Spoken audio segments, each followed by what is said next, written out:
क्या आपको पता है कि कोर्ट मैरिज प्रोसीजर के लिए दो बातें ऐसी है जो आपको बिल्कुल नहीं बताई जाती है।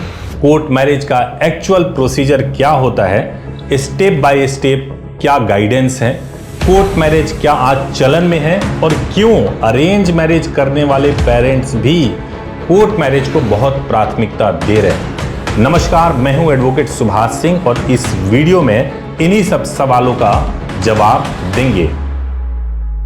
तो सबसे पहला सवाल यह है कि कोर्ट मैरिज किनको करना चाहिए। आजकल एक ट्रेंड है और ट्रेंड यह है कि कई ऐसे पेरेंट्स हैं जो यह सोचते हैं कि शादी के ऊपर ताम झाम पर लाखों करोड़ों रुपए खर्च करने से बेहतर है कि कोर्ट में शादी किया जाए, मैरिज को प्रॉपर रजिस्टर्ड कराया जाए और उस सर्टिफिकेट के बेसिस पे जितने भी गवर्नमेंट से बेनिफिट मिलते हैं, स्पाउस बेनिफिट मिलते हैं, उन सारे बेनिफिट्स को अवेल किया जाए।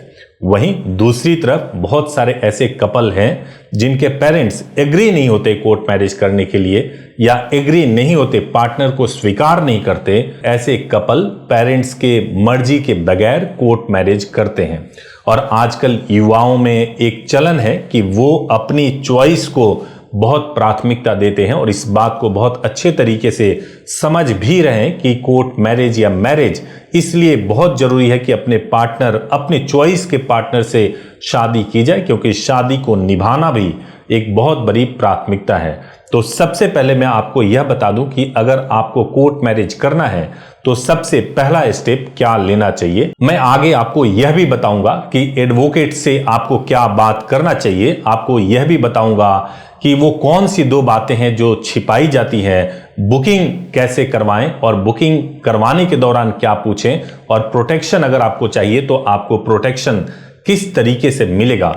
उससे पहले मैं आपसे कहना चाहता हूं कि अगर आपको कोर्ट मैरिज से संबंधित किसी भी प्रकार की इंक्वायरी करनी है तो आप हमारे हेल्पलाइन नंबर 8800444555 पर सुबह 9 बजे से लेके शाम को 8 बजे तक कॉल कर सकते हैं। कोर्ट मैरिज से संबंधित सारे क्वेरी को आप फ्री ऑफ कॉस्ट पूछ सकते हैं और उसका पूरा समाधान आराम से बात करके आप ले सकते हैं और अंडरस्टैंड कर सकते हैं कि पूरा प्रोसीजर लीगली कैसे होता है। और अगर आपके मन में कोई डाउट हो या फिर बात करने में आपको हिचक हो रही हो तो आप मुझे डायरेक्टली ईमेल भी कर सकते हैं subhash@leadindia.law पर, और मैं कोशिश करूंगा कि आपके ईमेल का तुरंत जवाब भी दूं। तो आइए टॉपिक पे बात करते हैं। इस वीडियो में मेरी कोशिश है कि मैं आपको स्टेप बाय स्टेप गाइड करूं कि कोर्ट मैरिज करने से पहले आपको क्या क्या करना चाहिए और पूरे प्रोसेस के दौरान क्या करना चाहिए। तो सबसे पहला इसमें जो स्टेप है कि कोर्ट मैरिज करने के लिए मुझे सबसे पहला स्टेप क्या लेना चाहिए, तो इसमें आपको 3 चीजों का ध्यान रखना है, जिसमें सबसे पहला है कि आपको अपने डॉक्यूमेंट्स को चेक करना है कि आपके डॉक्यूमेंट्स प्रॉपर हैं या नहीं है। डॉक्यूमेंट्स चेक करने में आपको देखना है कि आपके और आपके पार्टनर का आधार कार्ड प्रॉपर होना चाहिए और उसमें एज कंप्लीट होना चाहिए। हालांकि एज के लिए अलग से डॉक्यूमेंट लगता है जिसमें 10th की मार्कशीट या फिर 10th का सर्टिफिकेट जिस पर भी डेट ऑफ बर्थ हो। इसके अलावा birth certificate, school leaving certificate को भी एड्रेस प्रूफ के तौर पर कंसीडर किया जाता है। तो जब आप डॉक्यूमेंट्स को ठीक से वेरीफाई कर लेते हैं उसके बाद से जरूरी है कि पार्टनर कंसेंट के बारे में भी आपको पता करना चाहिए। लेकिन मैं डॉक्यूमेंट्स के बारे में जब वेरिफिकेशन की बात चल रही तो एक बात और मैं आपको बताना चाहता हूं कि जब भी आप हमारे टीम से बात करते हैं उस वक्त आप डॉक्यूमेंट वेरिफिकेशन में अगर कोई भी आपको डाउट हो रहा है या कुछ कंफ्यूजन है तो आप हमारे हेल्पलाइन नंबर 8800444555 पर आप व्हाट्सएप करके डॉक्यूमेंट को सेंड कर सकते हैं और वेरीफाई करा सकते हैं। दोस्तों, मैं आपको यह भी ध्यान दिलाना चाहता हूं कि जब कभी भी डॉक्यूमेंट्स आप हमारे हेल्पलाइन नंबर पर भेजते हैं तो आप हमारे ऑफिशियल हेल्पलाइन नंबर 8800444555 पर ही भेजें, किसी अन्य जगह पर ना भेजें और व्हाट्सएप के माध्यम से भेजें।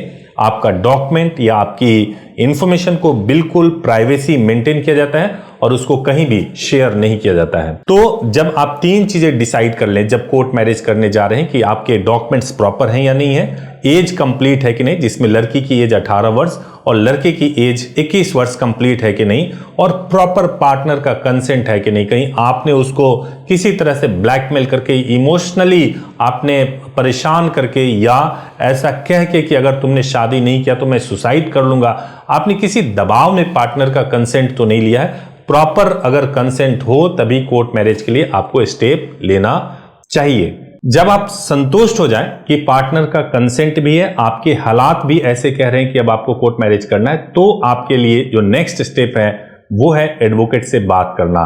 गूगल पे, यूट्यूब पे कई आपको एडवोकेट्स मिल जाएंगे जिनसे आप बात कर सकते हैं और पूरी जानकारी ले सकते हैं। अब सवाल यह है कि जब आप फोन पे बात करते हैं तो आपको किन चीजों के बारे में जानकारी लेनी चाहिए। सबसे पहले मैं आपको बताऊं कि आपको प्रोसीजर को समझना चाहिए कि कोर्ट मैरिज का प्रोसीजर जो भी वकील साहब हैं वो कैसे कराने के लिए बोल रहे हैं। देखिए, दो तरीके से कोर्ट मैरिज होते हैं। मोटे तौर से आपको इस बात को ध्यान रखना चाहिए। सबसे पहला जो तरीका होता है वो ये होता है कि आप मैरिज करें, मैरिज को रजिस्टर्ड करा लें, इजी प्रोसेस होता है, जल्दी हो जाता है। और दूसरा प्रोसेस होता है अगर इंटर रिलीजन मैरिज करना है तो स्पेशल मैरिज एक्ट में शादी करें जिसमें किसी भी तरह का कोई रिचुअल नहीं परफॉर्म किया जाता है।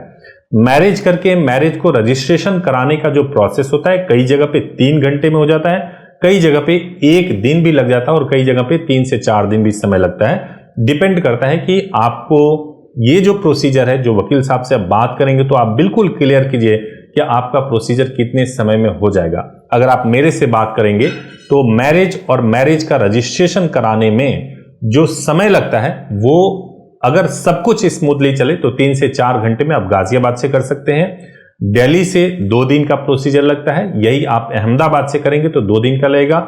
यही चीज अगर आप मुंबई से करेंगे तो वहां भी 2 दिन का समय लगेगा। अगर आप जयपुर से करते हैं तो सेम डे में हो जाएगा।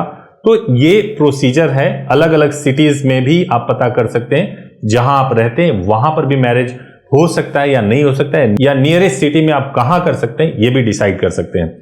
प्रोसीजर बताने के टाइम पे आपसे जो बातें छिपाई जाती हैं प्रोसीजर में, वो ये बातें छिपाई जाती हैं। कई लोग ये नहीं बताते कि मैरिज कराने के बाद से मैरिज को रजिस्टर्ड कराएंगे या नहीं कराएंगे, क्या रजिस्ट्रेशन के नाम पर नोटरी सर्टिफिकेट तो नहीं दे देंगे, क्या रजिस्ट्रेशन के नाम पे गवर्नमेंट और प्राइवेट करके तो नहीं छोड़ देंगे, या रजिस्ट्रेशन के नाम पर कोई और धोखेबाजी तो नहीं कर लेंगे, जैसे कि हाई कोर्ट प्रोटेक्शन दिला दिया, मैरिज का रजिस्ट्रेशन नहीं कराया। रजिस्ट्रेशन का होना बहुत जरूरी है और ये गवर्नमेंट की वेबसाइट पे चेक होना भी बहुत जरूरी है।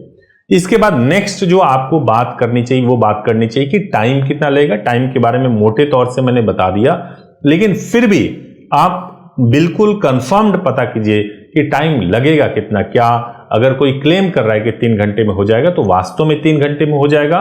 मोटे तौर से मैं अगर आपको बताऊं कि अगर 3 घंटे भी कोई बोल रहे हैं तो आपको एक पूरा दिन लेकर के चलना चाहिए। टाइम को लेकर के देखो, कोर्ट का काम है, कोर्ट के काम में आप 3 घंटे सोचते हैं, कोई कोर्ट में अर्जेंसी हो जाए, कुछ भी हो जाता है, सर्वर डाउन हो जाता है, जरूरी नहीं है कि वो 3 ही घंटे में हो। तो टाइम आपको सफिशिएंट लेके चलना चाहिए। नेक्स्ट आपको ध्यान रखना चाहिए कि प्लेस ऑफ प्रोसीजर, यानी ये सब कुछ कहां होगा।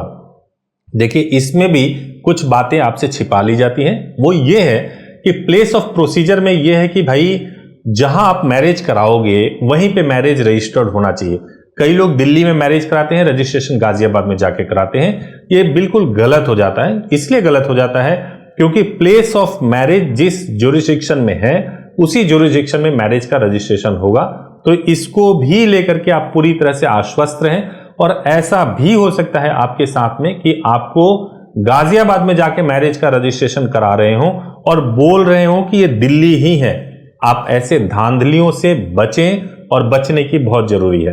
जो तीसरा जो पॉइंट है वो फीस को लेकर के है। फीस को लेकर के काफी इसमें वेरिएशंस देखने को मिलते हैं। कई लोग कम फीस बताते हैं, कई लोग ज्यादा फीस बताते हैं। इसकी वजह यह है कि फीस को लेकर के कई लोग काम के अंदर कॉम्प्रोमाइज करते हैं। कुछ लोग केवल आर्य समाज करते हैं, कुछ लोग अनरजिस्टर्ड आर्य समाज से मैरिज करा देते हैं, कुछ लोग रजिस्ट्रेशन नहीं कराते हैं, या कुछ लोग जो जेन्युइनली सभी काम कराते हैं उसमें फीस में बहुत बार्गेनिंग करते हैं। आपको यह चेक कर लेना चाहिए कि फीस कोई बार बार आप एक ही जगह पे 10 बार फोन कीजिए, अगर कोई फीस को ज्यादा बता के कम अब फीस आपसे ले रहे हैं, नेगोशिएट कर रहे हैं, तो समझिए कि जरूर कुछ झोल है। जहां पर भी जेन्युइन फीस आपसे लिया जा रहा हो, एक ही फीस आपको बार बार बताया जा रहा हो, चाहे आप 20 बार उनसे बात करें लेकिन फीस हमेशा एक ही रहता हो, तो वो फर्म या वो एडवोकेट ज्यादा जेन्युइनली काम करते हैं। इस बात का ध्यान रखिएगा। हालांकि मैं ऐसा बिल्कुल नहीं कर रहा हूं कि आप फीस के बेसिस पे किसी एडवोकेट को जज करें, बल्कि ये आपका राइट है कि आपको जज करना चाहिए। अब जो सबसे बड़ा कंसर्न होता है वो है सेफ्टी का है। सेफ्टी मतलब ये है कि भाई मैरिज कर लो, मैरिज करने के बाद से सोसाइटी के द्वारा या पड़ोसी के द्वारा या रिश्तेदारों के द्वारा या लड़की की फैमिली के द्वारा कोई परेशानी तो नहीं होगी। उसके लिए इंटीमेशन लेटर, न्यूज़पेपर पब्लिकेशन और भी जुड़ी हुई जो सर्विसेज होती हैं जैसे हाई कोर्ट प्रोटेक्शन, इन सभी चीज़ों को लेकर के आपको सुविधाएं उपलब्ध की जाती हैं। ज़रूरत के हिसाब से सुविधाएं लेनी चाहिए। नॉर्मली अगर आपको लगे कि आपको किसी भी तरह से आपको लगे कि आपके खिलाफ FIR वगैरह हो सकता है तो आपको इंटीमेशन और न्यूज़पेपर पब्लिकेशन जरूर करा लेना चाहिए। इससे आपको बहुत सेफ्टी मिलेगी। एक कंसर्न कपल के दिमाग में बहुत ज़्यादा होता है, वह ये होता है कि मेरी फैमिली कैसे सेफ रहेगी। तो मैं आपको बताऊं, कोर्ट मैरिज करने में फैमिली का कोई लेना देना नहीं होता है। अगर आपके माँ बाप आपको रोकते तब भी आप कोर्ट मैरिज करते और आपको कोई रोक सकता नहीं था कानूनन। तो इसीलिए जब कभी भी पुलिस या कोई अथॉरिटीज आपके माँ बाप को परेशान करे, आपके पेरेंट्स को परेशान करे, तो उनको पहले से गाइड कर दीजिए और बता दीजिए कि कोर्ट मैरिज मैंने अपनी मर्जी से किया है, माँ बाप का कोई इसमें लेना देना नहीं है और पुलिस परेशान नहीं कर सकती या कोई भी व्यक्ति परेशान नहीं कर सकता। फिर भी परेशान किया जा रहा हो तो आप उनके खिलाफ कंप्लेंट लिखवा सकते हैं। और जो सबसे ज्यादा और मोस्ट इंपॉर्टेंट एक चीज होता है वो ये होता है कि पोस्ट मैरिज सर्विसेज। देखिए क्या होता है कि आपने मैरिज कर लिया, मैरिज करने के बाद बहुत जरूरत होती है एडवोकेट की। कुछ समय तक, मैरिज होने के बाद से कुछ समय तक सब कुछ अनस्टेबल होता है। यानी अनस्टेबल से मतलब ये हो गया कि आपको उसके बाद से फैमिली वालों को कांटेक्ट करना है, आपके खिलाफ FIR हो रहा है, आपको अलग अलग तरीके से इंफॉर्मेशन मिल रहा है कि भाई मेरी मम्मी को परेशान किया जा रहा है, बहन को गालियां दी जा रही है, बहुत अलग अलग तरीके के इंफॉर्मेशन आपको मिलते हैं। उस वक्त आपको सख्त जरूरत होती है कि कोई व्यक्ति, कोई एडवोकेट आपको हेल्प करे। तो जहां पर भी पोस्ट मैरिज सर्विसेज आपको मिले वहां पर आपको डिसाइड करना चाहिए कि यहां पे मैरिज परफॉर्म कराना है। एक और चीज मैं आपको बता दूं कि ये तय कैसे करेंगे कि मिलेंगी। लीड इंडिया की बात करें तो आपके पास में 4 मोबाइल नंबर होता है। सबसे पहले आपके पास हमारा हेल्पलाइन नंबर होता है, दूसरा सर्विस टीम का नंबर होता है, तीसरा जो एडवोकेट होते हैं उनका नंबर होता है और चौथा मेरा पर्सनल नंबर भी आपके पास में होता है। तो 4 नंबर हम देते हैं ताकि किसी भी इमरजेंसी में हम लोगों से आप कांटेक्ट कर सकें और हम आपकी मदद कर सकें। चौथा पॉइंट है वो है बुकिंग कैसे कराएं। देखिए मैंने प्रोसेस बहुत इजी तरीके से आपको बता दिया। अब बुकिंग कराने से पहले भी 2 चीजों को लेकर के आपको अपनी राय बनाना चाहिए। कुछ लोग कहते हैं कि बिना बुकिंग के आप आ जाओ, ये एड्रेस दे दिया, आप इस एड्रेस पे पहुंच जाओ। कुछ लोग बुकिंग नहीं कराते और कुछ लोग बुकिंग करवाते हैं। आपको इन दोनों में से क्या चूज करना चाहिए। देखिए अगर आप बिना बुकिंग के किसी के पास जाते हैं तो उसकी कोई जिम्मेदारी नहीं बनती है और वो बिना आप जाएंगे उसके बाद से वो प्लान बनाएंगे और उसके बाद से आपकी मैरिज कराएंगे।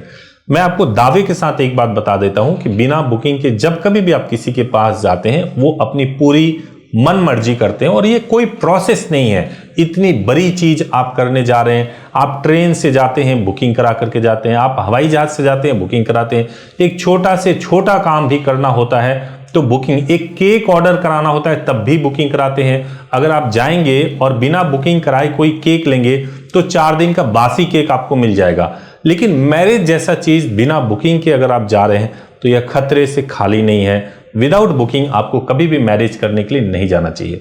बुकिंग करा लेने से फायदा यह हो जाता है कि जब आप बुकिंग करा लेंगे तो सब कुछ सारा प्रोसेस अलाइन किया जाता है और जब आप आते हैं तो स्मूथली सारा काम हो जाता है। अब आपके मन में एक डाउट होगा कि बुकिंग कैसे कराऊं, क्योंकि डाउट है कि जो व्यक्ति है वो जेन्युइन है या नहीं जेन्युइन है, जो फर्म है वो जेन्युइन है या नहीं जेन्युइन है। तो उसके लिए मैं आपको बताऊं कि आप गूगल रिव्यू देखिए। सबसे पहले देखिए कि गूगल पे रिव्यू कैसे, कितने रिव्यू है और लोग क्या कह रहे हैं। अगर आप यूट्यूब पे वीडियो देख रहे हैं तो ये चेक कीजिए कि यूट्यूब पे सब्सक्राइबर्स कितने हैं, कितने समय से वीडियो बन रहे हैं और कमेंट्स में लोग क्या कह रहे हैं, ये आपको देखना चाहिए। और भी इंटरनेट पे तमाम तरीकों से आप रिसर्च कर लें। इसके अलावा आपको एक और चीज देखना चाहिए कि जब आप फोन पे बात कर रहे हैं तो आपसे कैसे बात किया जा रहा है, प्रोफेशनल तरीका है या नहीं बात करने का। जब आप बात कर रहे हैं तो कोई ऐसा तो नहीं है जैसे कुछ भी बोला जा रहा हो, अभी कॉल कर दिया तो कुछ बोल दिया, उसके बाद वाले कॉल में कुछ और बोल दिया।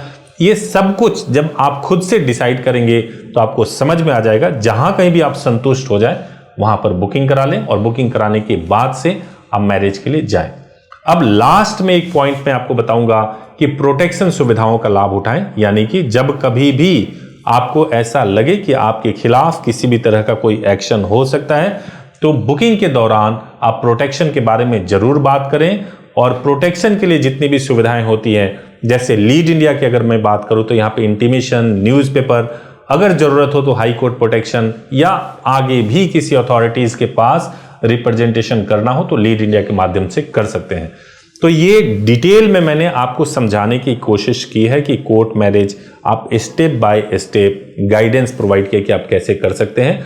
उम्मीद है कि आपको पसंद आया होगा। अगर कोई चीज छूट गया हो या आप पूछना चाहते हो तो कमेंट में पूछ लीजिए।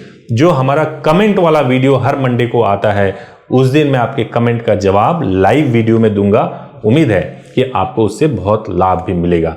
Thank you so much for watching this video. Video अच्छा लगा हो, कुछ वैल्यू ऐड किया हो, तो आप चैनल को जरूर सब्सक्राइब कर लीजिए, बेल आइकन प्रेस कर लीजिए ताकि लेटेस्ट वीडियोस आपको सबसे पहले मिले। Thank you so much for watching this video. Thank you so much.